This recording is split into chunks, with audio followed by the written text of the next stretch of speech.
Okay, this is a review of ER diagrams, and we're going to do something a little bit more detailed than what we've done before, because the diagrams we've looked at before are a little too light on detail, and we need to know a little bit more about the data in our database and how all the different pieces act together. Right, so what is an ER diagram? It's a high-level data model. It's what you do at the conceptual design stage of putting together a database.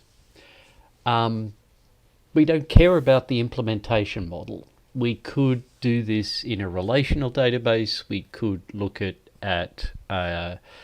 in a NoSQL database or a key value store or some other, or just a flat file.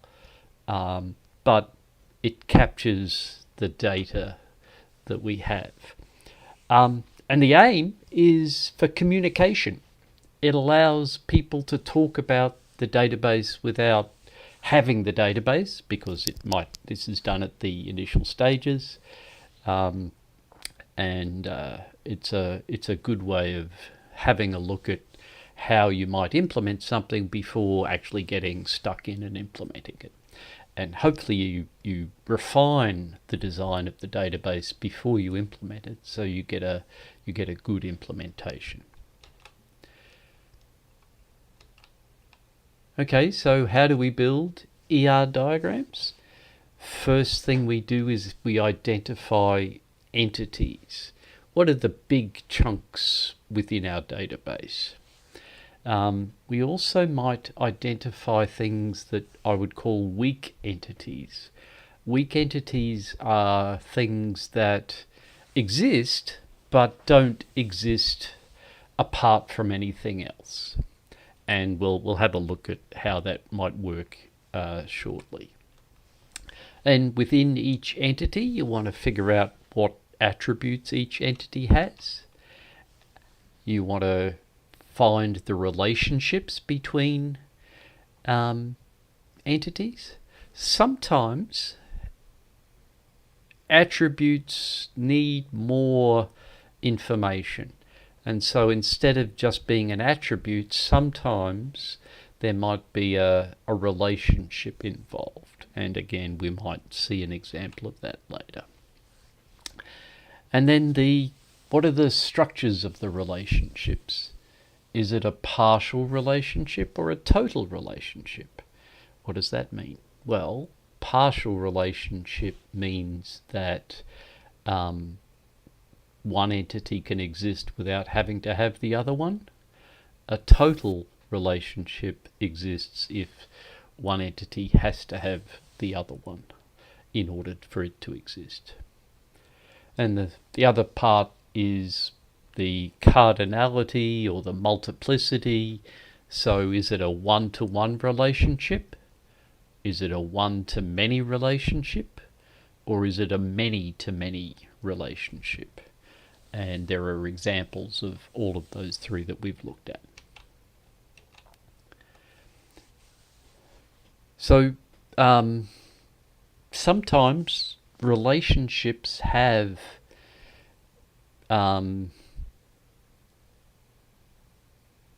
identifying attributes, and you might move some of those around depending on what they are and where they exist. Another thing you should have is you should have primary keys on all your entities. And are there attributes that stand out as primary keys? If so, use them. If not, you may have to add a primary key, just as we usually use ID with the name of the table to start with: employee ID, customer ID, client ID. And then figure out the details of the attributes. Are they just a simple attribute by themselves, or are they a composite attribute? We'll see an example of a composite attribute shortly. Are they single valued or are they multi-valued? Remember, I think we talked briefly about multi-valued attributes. Sometimes that's not a good thing. And we haven't talked about normalization yet, so that will become key once we start doing that. And then it's nice to have role names for relationships that are recursive. A recursive relationship is one that is between the table and itself. And I'll show you an example of that shortly. And here it is. So previously, the way we looked at an ER diagram or an entity relationship diagram is we just had what I would call a physical view. We put a large, long, thin rectangle and we divided that rectangle up amongst the different attributes of the table of the entity. So here's an employee entity, and within that employee entity there's the social security number, the birth date, the first name, the middle initial, the last name, the sex, the address, the salary, and the manager. Right? And the first thing I'll note is the SSN, the social security number, is underlined. When we underline something, that indicates that that attribute is a key, or in this case, a primary key. Sometimes you'll have multiple attributes underlined. That means that the key is a composite key. You need all of the attributes underlined in order to form, to uniquely identify something in the table. Okay, the other thing that I would have you notice is the arrow going from manager to SSN. Right, this allows us to put a social security number in the manager field that says this is this person's manager. And obviously a manager won't manage themselves, so that allows you to construct a sort of a hierarchy of employees, but within the employee table. Now this is a physical diagram. Where I want to get to is towards what's called a logical diagram. And the next page is going to be a little tricky, but let's talk it through. So the piece of this that we just looked at from the physical viewpoint is this piece up here, the employee. This rectangle indicates an entity, and it's the employee entity. And you'll notice there's also a department entity and a project entity. There's also a double rectangle down here, which is dependent. And that dependent is a double rectangle because that dependent is a weak entity. Remember I said a little earlier that a weak entity is something that doesn't exist of itself? Well, here we're trying to capture the information about an employee in the database, and dependent doesn't exist without having an employee to be dependent upon. Okay, so that dependent is a weak entity. Just having a look here, this looks pretty similar. The SSN is underlined, so there's our key or our primary key. Here, this is something we haven't looked at before. This is the name here is what's called a composite attribute, right? And the name is made up of the first name, middle initial, and last name of the person. The only things that we saw in our physical table were F name, MNIT, and L name, but we do sometimes want to refer to the person's whole name. All three of those pieces need to be put together.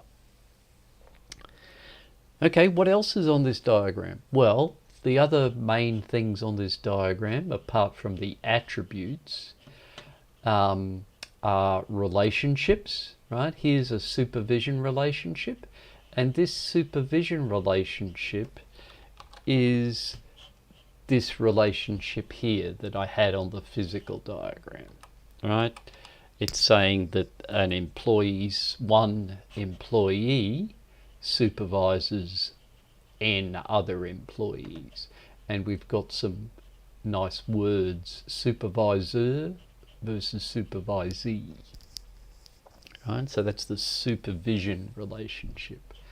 There's also works for, manages, works on, dependents of, and controls as far as relationships are concerned.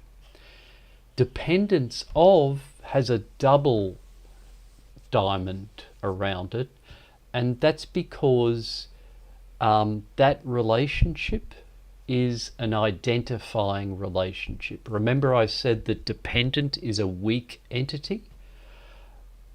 That means it requires information from the employee table to identify itself. So dependence of is a relationship, but it's an identifying relationship.